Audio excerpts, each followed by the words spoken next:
So real quick before we just wrap it up with what we're doing next week, what do you think they're going to do with part two? That's not a tricky question. It's a direct question.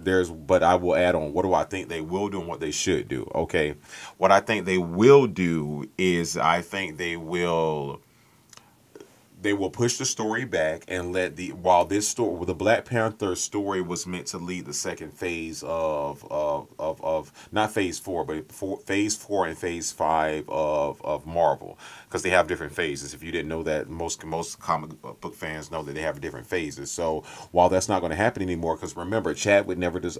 There's only two people that knew Chadwick had what he had medical wise. There was his agent, and of course there was his girlfriend. Outside of that, no one else knew, or no one else was privy to the information. So he signed that deal, or no one that's not really out there is just getting out. He signed the deal with Marvel even in the first film when he knew he was diagnosed with what he had. So when you ask me what is he going to do, They were in the middle of writing part two when he died, right? correct. Okay. Correct. The storyline was somewhat. They hadn't even started filming. 100% correct. Thank you. The research is correct. So, with that being said, what do I think they will do? I think that they're going to push Guardians of the Galaxy with James Gunn. I think they're going to push Thor: Love and Thunder, and I think they're going to push these other entities into the film that are already happening to figure out where they want to go with Black Panther. Well, But what about Fantastic Four?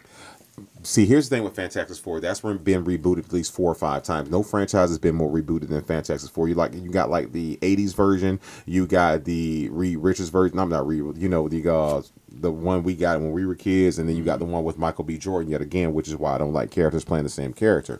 But with that being said, what I want them to do, I want them to be true to what we've talked about tonight. And because follow the storyline, what I think they should do, and if they follow this, I want some credit Marvel to at least bring me in, fly me and my best friend in to help you guys save some money and some time on guys who know what the they're doing. What they should do is they should follow the story arc of when Shuri becomes Black Panther In the comics. in the comics. However, the full film should not be based off of that. What it should be, 40 to 60% first part of the film should be spent on T'Challa passing, and them trying to find the next man to be the next Black Panther.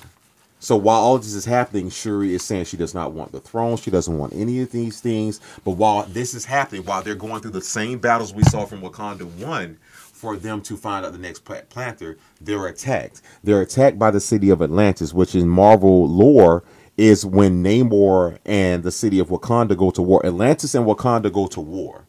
And so what I'm saying is, if you look at the Avengers Endgame, there's a line to where Okoye says, what Black Panther, no, I'm sorry, Black Widow says to Okoye, we've seen some rumblings of an earthquake under the sea. How are we handling that? And Okoye says, Nat, we handled it by not handling it. Yet again, Rain saying we're going to be smart about this. But what she's referencing is the city of Atlantis, which is Namor. So what I would like to see is they do the misogynistic thing, saying we need another man to be king. I want to see Shuri not want that mantle because my brother was here. She's still mourning her brother. So give me half of the movie of them picking someone. Then right when they're finna pick someone, Atlantis attacks. And because of Shuri's intelligence, maybe that's when they fully recognize her intelligence. And she takes over the mantle as Black Panther. It's someone we know is paying homage, and it's not saying, hey, guy up next, aka Jared Leto, you got to play this role that somebody loves. I don't want anybody to get Jared Leto, and I think that's fair. Yeah, I 100% agree with that. That's exactly who I had was the sister. I think that's the most Really? logical explanation. Yeah. Okay. So hey, we can end it on a total agreement note. Yeah.